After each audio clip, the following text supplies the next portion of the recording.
शक्ती जेव्हा एखादा antigen antigen आपल्या बॉडीमध्ये जाईल त्यावेळी आपलं शरीर अँटीबॉडी तयार करतं. अँटीजेन म्हणजे तुम्हाला आजारी पाडणारा घटक, त्याला म्हणायचं अँटीजेन. म्हणजेच कुठला पण बॅक्टेरिया, व्हायरस, फंगस ह्याला आपण काय म्हणतो? अँटीजेन. समजलं? हा अँटीजेन आपल्या शरीरात गेल्यानंतर आपली बॉडी ह्याला मारून टाकण्यासाठी एक घटक तयार करते, त्याला म्हणायचं antibody.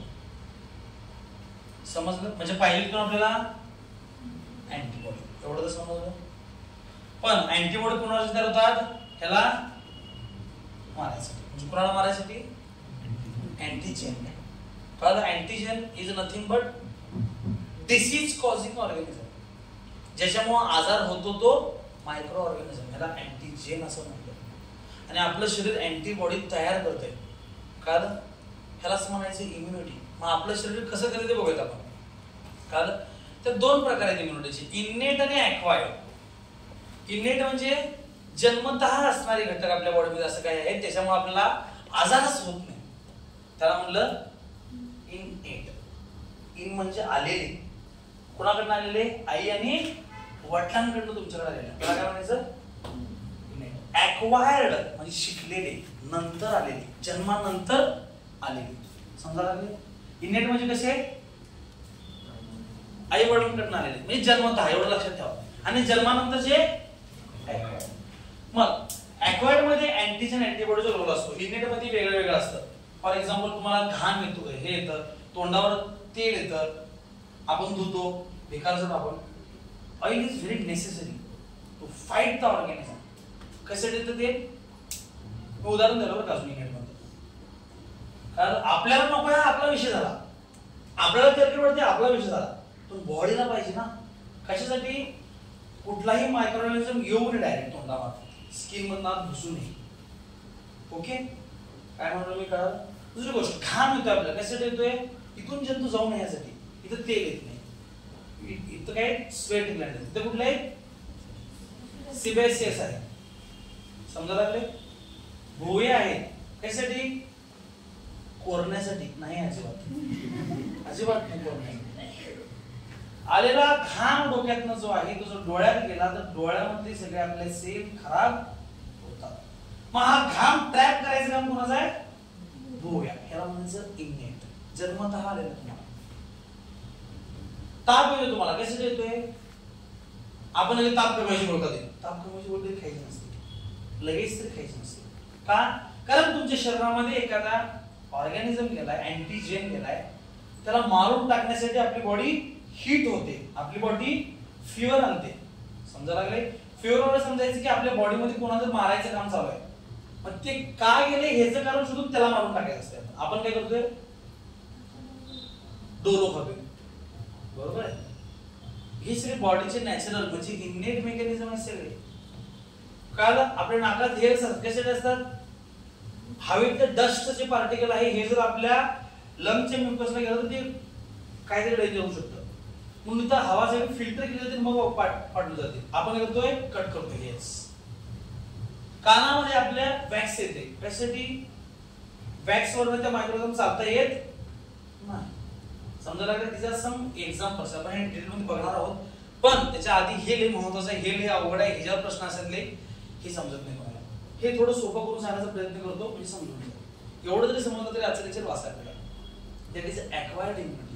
Acquired immunity is nothing but formation of antibody after entry of antigen. म्हणजे acquired याचा अर्थ येतोय अँटीजेन केल्यानंतर बॉडी अँटीबॉडी तयार करते, त्याला इम्युनिटी असं म्हणतो आपण. त्याचे दोन प्रकार आहेत, ऍक्टिव्ह आणि पॅसिव्ह. काय काय प्रकार आहेत? ऍक्टिव्ह आणि पॅसिव्ह. What is active? मी ऍक्टिव्ह आहे, तुम्ही कसे आहे? पॅसिव्ह आहे. Okay, dull. काय नो डल? मैद्याचं पोतं शिकव, काय शिकायचंय तू शिकव, मी बसतो. ऍक्टिव्ह याचा अर्थ आहे आपल्या शरीरामध्ये अँटीजेन जाणार आणि अँटीबॉडी तयार होणार. काय काय म्हणलो मी? कळलं? आपल्या शरीरामध्ये अँटीजेन जाणार आणि शरीर काय करणार? अँटीबॉडी तयार करणार, त्याला म्हणायचं ऍक्टिव्ह इम्युनिटी, अँटीजेन. कळलं? पण शरीर एवढं मळलं झालंय, शरीरामध्ये अँटीजन जाऊन पण अँटीबॉडी तयार करू शकत नाही. त्यावेळी काय करणार आपण? काय उपयोगायचं? डायरेक्ट अँटीबॉडी पडणार. AB is antibody. काय काय म्हणून कळालं? इथं ताकद चांगली तुम्ही शरीरामध्ये म्हणून काय होणार? अँटीजन गेला की अँटीबॉडी तयार होणार. पण इथं प्रॉब्लेम काय? तुम्ही मळलाय. काय प्रॉब्लेम झालाय तुम्हाला? अभ्यास कर, अभ्यासाचा सांगून उपयोग नाही. मग काय? स्वतःच अभ्यास करायचं असं सगळं करते. कारण अँटीबॉडी डायरेक्ट तयार होणार. समजा लागले? इथं अँटीजन शरीरामध्ये जातो आणि मग अँटीबॉडी आपोआप बॉडी तयार करते. इथं काय होतं? अँटीजन जाऊन पण उपयोगच होत नाही. इम्युनिटी एवढी कमी झाल्या आपलं शरीर अँटीबॉडी तयार करू शकत नाही. मग काय करायचं? डायरेक्ट अँटीबॉडी पाठवायचं. त्याला म्हणायचं पॅसिव्ह. Got it? समजलं आता? मला तुम्ही शिकवलं ना, तुम्ही शिकून पण येतच म्हणायचं नाही. शिकवलं असते परत पेची नसतं. कुठं पण असते. एमबीबीएसला पण असते, नर्सिंगला आहे, जीएनएमला आहे, एएनएमला आहे, सगळीकडे आहे. कुठं नसलं तर बीएससीला पण आहे. बीएससी नसलं शरीर तयार करता येते. कळलं? मग आता हे दोन प्रकार पडतात. Natural active acquired immunity, artificial active acquired immunity. समजलं? ऍक्टिव्ह, नॅचरल आणि आर्टिफिशियल दोन टाइप आहेत. नॅचरल याचा अर्थ काय? अँटीजन आपोआप शरीरामध्ये जाणार, आपोआप अँटीबॉडी तयार करणार. आणि आर्टिफिशियल म्हणजे काय? घुसवणार तुम्हाला अँटीजन. काय म्हणतो मी? कळलं? अँटीजन जायची वाट बघणार नाही, डायरेक्ट एक इंजेक्शन देणार, त्यातनं अँटीजन सोडणार आहे. ओके, त्याला म्हणायचं आर्टिफिशियल. काय काय सांगायला मी? कळलं? जरा जरा अजून नाही परत समजा. नॅचरल म्हणजे काय? आपोआप वातावरणात अँटीजन आला, हे शरीरात गेला, हे शरीराने अँटीबॉडी तयार केली. कळलं? मग काय होतंय? आता आपण ऐकतो की लहानपणी आपल्याला वारापुडे उठतात. वारापुडे 2 वेळा पण उठलं काय? का नाही उठल्या? नॅचरल अक्वायर्ड इम्युनिटीचं उदाहरण आहे मिझल्स. तुमच्या शरीरामध्ये आता इथनं वारापुडे जंतू चाललाय समजा, तिला वारापुडे झालं, हिचं शरीर काय करते? वारापुड्याला मारण्यासाठी अँटीबॉडी तयार करून ठेवलं. आता परत कधी पण किती पण वर्षानं इथनं चाललाय जंतू, हिच्या शरीरात गेला, हे शरीरात पण असं अँटीबॉडी तयार झाली, लगेच मग त्याला मारतात. म्हणून आपण म्हणतो वारापुड्या एकदाच. समजलं मी काय म्हणायला लागले ते? आता पोलिओ आहे, तुला पोलिओ घेतलं काय? पोलिओ मग एकदा पोलिओ झाला आपल्याला, आता असं म्हणायचं काय परत पोलिओ मला होणार नाही म्हणून? एकदाच व्हायला नाही पाहिजे ना.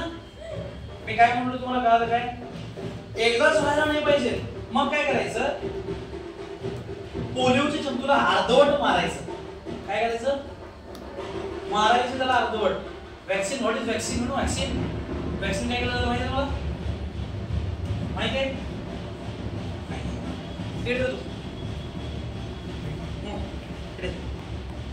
नाही अजूनच्या पुढे नाव आहे उजेर काय? या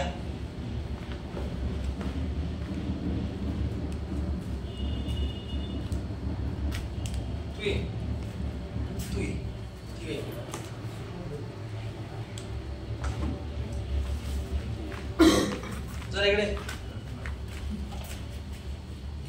अजून इकडे.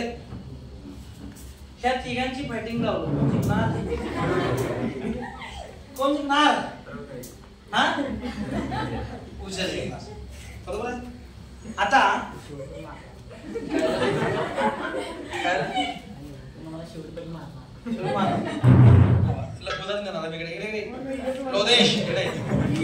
इकडे रे काय करणार नाही मी इकडे. ते माझ्या तोंडातनं खाल्लं वरण बोलतो. बारकी असेल ते आगाव असेल ते सायली बघ आमची. हा जाऊ दे, ऐका तुम्ही आता इकडे. आता मला सांगा, ह्या दोघांची फायटिंग लावली, कोण जिंकणार? ह्या दोघांची लावली, वरच जिंकणार. वरचे न्यायचे लावले, कोण जिंकणार? ह्यो जिंकणार. मी काय म्हणलो? ह्या दोघांची फायटिंग लावली, ह्यो जिंकणार. ह्या दोघांची लावली, ह्यो जिंकणार. कारण आता काय करायचं? ह्या दोघांची लावायची, मग कोण जिंकणार? ह्यो जिंकणार ना. मान्य? मग मारणार नाही. पहिल्यांदा काय करायचं माहितीये काय? ह्याचे न्यायची, म्हणजे ह्या दोघांची भांडणं लावायची. जिंकणार कोण? ह्यांची लावल्यावर, ह्या दोघांची लावल्यावर. आता काय करायचं? ह्याची आणि ह्याची भांडणं लावायची. कोणाची लावायची? जरा उदाहरण आठवतो मी.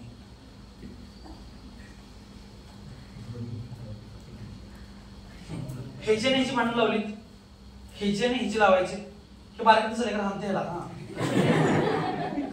ही दोघं जर मारामारी केली बरोबर आहे, हिची ताकद काय झाली मग कमी झाली थोड्या वेळानं. एक तासभर दोघं मारायला जिंकल कोण पण, ह्यो जिंकल किंवा ह्यो पण जिंकल, खरं तासाभर मी वीक पडणार ना.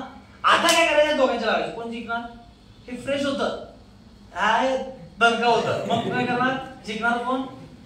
तसंच आपल्याला व्हॅक्सिन मध्ये केलं जातं. व्हॅक्सिन मध्ये काय केलं जातं, जो बॅक्टेरिया आहे त्याला आपल्याला मारलं जातं, अर्धवट मेलेलं केलं जातं. एवढं मारायचं, अर्धवट मेलेलं करायचं कळलं, आणि त्याला आपल्या शरीरामध्ये पाठवायचं कळलं. डायरेक्ट जर व्हॅक्सिन पोलिओ गेला असता तर पोलिओ झाला असता, मग काय केलं आपण पोलिओला मारून मग ही शरीरात पाठवलं. मग आपल्या शरीरामध्ये जे आपले अँटीबॉडी असतात ते तयार होतात लगेच त्याला मारायसाठी, तयार झाले. आता काय करायचं, ओरिजिनल पोलिओला पाठवायचं. आता काय होईल, त्याला माहित असते कसं मारायचं ह्याला. आता कळलं. आता ह्या दोघांना हे केलं आपण, ह्याच्या सगळ्या चुका ह्याला कळून गेल्या, तो जिंकला. आता नंतर उद्या मी या दोघांची जर लावलो फायटिंग तर कोण जिंकणार, वरद जिंकणार. का, त्याला माहित असणार ह्याला कुठं धरायचं, ह्याचा कुठला पार्ट कमकुवत आहे. काय म्हणालो मी, कळलं. सेम मेकॅनिझम अँटी आपलं व्हॅक्सिन तयार केलं जातं. अँटीजनला एवढं हाणतात, जे हाणतात इन द सेन्स काय, अँटीजनचा पाय घेतात, अँटीजनचं सिक्रेशन घेतात, पूर्ण अँटीजन घ्यायचं नाही, अर्धवट काहीतरी घ्यायचं आणि शरीरामध्ये पाठवायचं. शरीर काय करते आपलं बाय डिफेन्स मेकॅनिझम त्याच्या विरुद्ध अँटीबॉडी तयार करून ठेवलं. आता कधी पण की व्हॅक्सिन पोलिओ जंतू आपलं शरीर त्याला फाईट करायला मोकळं झालं, त्याला म्हणायचं आर्टिफिशियल. पोलिओ जंतू डायरेक्ट करता काय नाही, आपण घुसवला होता, घुसवणे म्हणजे बाहेर ना आर्टिफिशियल. समजलं आता जरा जरा पाऊस बस उदाहरण समजलं जरा परत. हे झालं आर्टिफिशियल, आणि हे इथं आपण व्हॅक्सिन मध्ये वापरतो. पोलिओ व्हॅक्सिन, बीसीजी व्हॅक्सिन वगैरे वगैरे. कळलं. All vaccine 99% vaccine are comed under the artificial active acquired immunity. Corona vaccine इथे येते. कोरोनाच्या जंतूला थोडक्यात कमकुवत करून पाठवायचं शरीरामध्ये, आणि ऍक्च्युअल कोरोना येईल तेव्हा ते आपलं बॉडी त्याला फाईट. समजले जरा जरा. आता काय पॅसिव्ह, आता काय तुमचं शरीर एकदम घाम झालंय, मग तुम्हाला अँटीजन पाठवून अँटीबॉडी तयार करायला वेळ नाही आपल्या बॉडीला, तो मरून जाईल ना. काय वेळ कमी आहे, नाही अँटीबॉडी तयार करायला वेळ लागणार आहे. मग अशा वेळेला डायरेक्ट अँटीबॉडी पाठवलं जातं. डायरेक्ट अँटीबॉडी म्हणजे काय, काय झूम कर म्हणाला दिसत नाही, नंतर झूम कर. हा पण आईचं बाळ जन्मल्या त्याची इम्युनिटी कमी असते, काल मी शिकवलं तुम्हाला. त्यामुळे आईच्या दुधातून, आईच्या कोलेस्ट्रॉल मधून अँटीबॉडी जाते. मदर्स मिल्क, आई स्वतः तयार करते अँटीबॉडी आणि बाळाला पाठवते. घे, समजलं प्रिया. स्वल्प आता बाळ लहान असताना नाही आहे हो, बाळ मोठं झाल्यावर कोण नाही ना. मग इथं काय करायला पाहिजे, अँटीबॉडी द्यायला पाहिजे, त्याला अँटीजन पाठवून उपयोग नाहीये. मग काय करायचं, असे अँटीजन घोड्याला द्यायचे पहिल्यांदा. काय करायचं, घोड्याला द्यायचं. मग घोडा काय करतोय, त्या अँटीजनला मारण्यासाठी अँटीबॉडी तयार करतोय, केला. हे अँटीबॉडी घ्यायचं ना आपल्याला द्यायचं. For example rabies vaccine. समजलं जरा. इथं पण व्हॅक्सिन आहे आणि इथं पण व्हॅक्सिन आहे. इथं अँटीजन पाठवला होता, इथं डायरेक्ट अँटीबॉडी पाठवला होता. समजायला लागले जरा जरा. काय नावातच आहे, नॅचरल म्हणजे आपोआप जाणार, आईच्या दुधातून डायरेक्ट जाणार. आर्टिफिशियल म्हणजे बाहेर येणार. बाहेर अँटीबॉडी कशी पाठवली, मग आपण घोड्याला पाठवले, घोडा तयार केला, आपण घेतलं. समजलं. इथं काय केलं आपण, डायरेक्ट नॅचरली म्हणजे आपोआप जंतू तुमच्या तोंडात गेलता, तोंडात म्हणण्यापेक्षा बॉडीमध्ये गेला, आणि आपण मुद्दाम पाठवता, त्याला म्हणायचं आर्टिफिशियल. समजायला लागले जरा जरा. हे फार महत्वाचं आहे, ज्याला समजलं त्याचं लय भारी झालं. समजलं जरा जरा. आम्ही अवधूत सगळं समजायला पाहिजे, ह्याच्यावर क्वेश्चन असतातच. अवघड आहे काय, हे उदाहरण लक्षात ठेवा पहिला, मग बाकीचं लक्षात ठेवा. बाकीच्या प्रश्न आपण काय करतोय, पहिला वरचं पाठ करतोय, मग खाली करतोय. तर इम्युनिटी लक्षात ठेवताना ट्रिक थोडी उलटी आहे. पहिला उदाहरण लक्षात ठेवायचं, त्याच्यावरून जायचं कसं असेल. ओके, जरा जरा समजले. ठीक आहे, थांब जरा. युनिट मध्ये काय जरा सांगूयात. आता युनिट मध्ये काय असतात,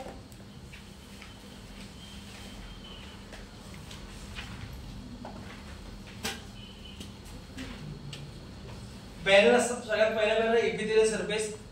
the intact skin and mucus covering the body protect the considerably against the invasion of मायक्रोऑर्गॅनिझम.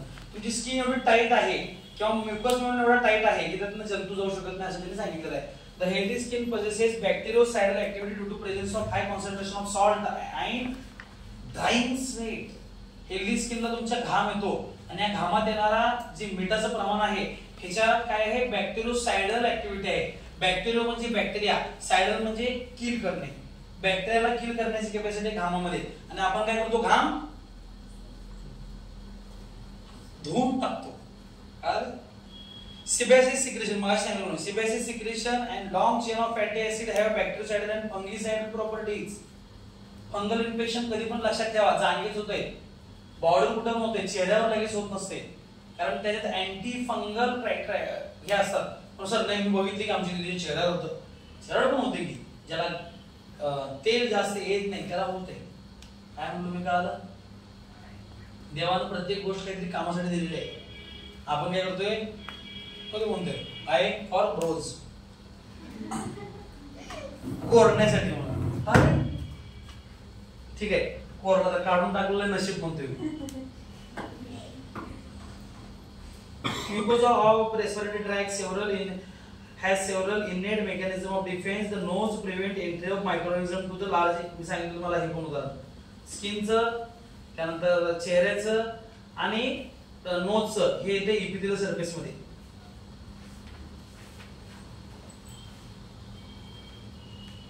त्यानंतर आपलं जठर आहे, जठर मध्ये हायड्रोक्लोरिक ऍसिड असते, ह्याचं पण काम आहे मायक्रोऑर्गॅनिझमला किल करून टाकणं. ते पण म्युकोजा लेयरच आहे. हे आलं इपिथेलियल सरफेस मध्ये. जठर म्हणजे स्टमक मला इंग्लिश मध्ये. Okay. Anti microbial substance in the blood and tissue काय सांगितले? Anti microbial substances. Anti microbial म्हणजे बॅक्टेरियाला मारणारे, सबस्टन्स म्हणजे पदार्थ कुठे असलेले रक्तामध्ये असलेले किंवा टिश्यू मध्ये असलेले. कोण कोण आहे ते? The component complement system contain more than 30 serum protein.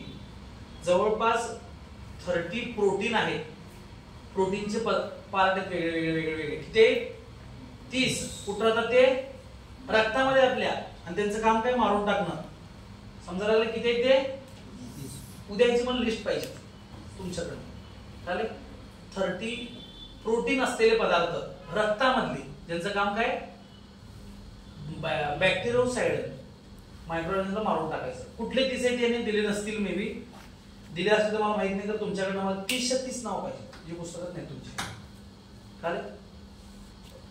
The presence of microbial pathogen activities the complement cascade to the eliminate. ह्याचं काम काय शरीराबाहेर टाकून दिलं किंवा मारून टाकून सांगितले. The interferons are the class of cytokines soluble protein released by the virally cell infected with the virus and certain white blood cell to stimulate other cell to protect themselves from the viral infection. सायटोकाइन नावाचे प्रोटीनचा part जे 30 आहे त्यातला एक कोण आहे? सायटोकाइन. कारण जेव्हा तुम्हाला व्हायरल इन्फेक्शन होतंय, व्हायरल इन्फेक्शन म्हणजे आजार म्हणजे 4 कारण. सगळ्यात पहिलं बॅक्टेरियामुळे आजार होतात, दुसरं कारण व्हायरसमुळे आजार होतात, तिसरं कारण फंगसमुळे होतात. हे पार्टच ठेवायचं. आणि चौथा आहे ते डिफिशियन्सीमुळे होतात. डिफिशियन्सी म्हणजे तुमच्या शरीरामध्ये घटक कमी पडल्यामुळे, जसं व्हिटॅमिन कमी पडल्यामुळे, मिनरल कमी पडल्यामुळे, हे पडल्यामुळे होणार आहे. ठीक आहे. तसं व्हायरस आपल्या शरीरामध्ये गेल्यानंतर व्हायरसला मारून टाकण्यासाठी आपला बॉडी सायटोकिन नावाचा एक पदार्थ तयार करतो असं त्यांनी सांगितलं. कळलं? ह्या 30 पैकी त्यांनी किती सांगितलं? एकच सांगितलं सायटोकिन. बाकी 29 मला तुमच्याकडनं पाहिजे. कळलं? Cellular factor in the innate immunity. Natural defense against the invasion of blood and tissue by microorganism and other foreign particle is mediated with the large extent of phagocytic cell, which largest destroyed in them. Phagocytic cell are group of microorganism and macrophages. They remove foreign particles that enter in the body. The class of lymphocytes called as natural killer cell important in a non-specific defense against the viral infection and tumor. त्याने काय सांगितले? रक्तामध्ये कुठला part आहे जो मारून टाकतो? तो म्हणजे लिम्फोसाइट. Underline lymphocyte. त्या लिम्फोसाइटचं काम आहे इन्फेक्शनला मारून टाकणं असं त्यांनी सांगितलं. म्हणजे सेल्युलर फॅक्टर मध्ये आपल्याला लिम्फोसाइट लक्षात ठेवायचं. फिवर मगाशी मी तुम्हाला सांगितलं काही पण इन्फेक्शन आपलं बॉडी तापते. कशामुळे तापते बघा. Increase in body temperature following the infection is natural defence mechanism. It helps to accelerate the physiological process to destroy the invading pathogen. तेच सांगितले. गेलेल्या बॅक्टेरियाला, व्हायरसला, फंगसला मारून टाकण्यासाठी आपली बॉडी हीट झालेली असते. Fever stimulate the production of interferon underline interferon and help to recovery from the viral infection. तर आपला ताप कशासाठी येतो? इंटरफेरॉन तयार करण्यासाठी. कळलं? आणि interferon is also a type of antimicrobial substance. मगाशी आपण बघितलेलं ते सायटोकाईन आणि फीवर मध्ये तयार होतं ते इंटरफेरॉन. कळलं? आणि इंटरफेरॉनचं काम आहे त्या बॅक्टेरियाला, व्हायरसला जाऊन मारणं हे काम आहे. Acute phase protein infection in an injury leads to sudden increase in concentration of certain plasma substance created to called as acute phase protein. अचानक तुम्हाला काहीतरी लागलं, इंजुरी झाली तर भरपूर प्रोटीन एकत्र येतात, त्याला म्हणायचं एकत्रितपणे acute phase protein असं म्हणतात. These protein include C reactive protein. त्याच्यामध्ये सगळ्यात पहिला आहे C reactive protein, manganese binding protein, alpha 1 acid glycoprotein, serum amyloid P etc. हे सगळे प्रोटीनचे पार्ट आहेत. मगाशी आपण सांगितलं जाते. काल खरं फक्त कोण वेगळ्या वेगळ्या ठिकाणी वेगळे तयार होतात. म्हणजे ताप आल्यानंतर इंटरफेरॉन तयार होतो, त्यानंतर इंजुरी झाली तर हे तयार होतात असं त्यांनी सांगितलं. समजा लागले ही नावं तुम्हाला पाठच करायची. समजलं झालं जरा. इथं आपलं इनेट इम्युनिटी आणि ॲक्वायर्ड इम्युनिटी, टोटल इम्युनिटी हा पार्ट संपतो. काल पहिल्या याची नावं पाठ करून घ्यायची. Acute phase protein, fever, cellular factor, antimicrobial substance आणि इम्युनिटी सबस्टन्स हे पार्ट करून घ्यायचं, 5-10 वेळा म्हणायचं. आणि त्याच्यानंतर लक्षात ठेवायचं त्याच्या आत काय काय आहे. कारण इथं आपला इम्युनिटी हा पूर्ण पार्ट संपतोय. उद्या आपण सेल्स ऑफ इम्युन सिस्टीम बघणार आहोत. ठीक आहे. हा बघा.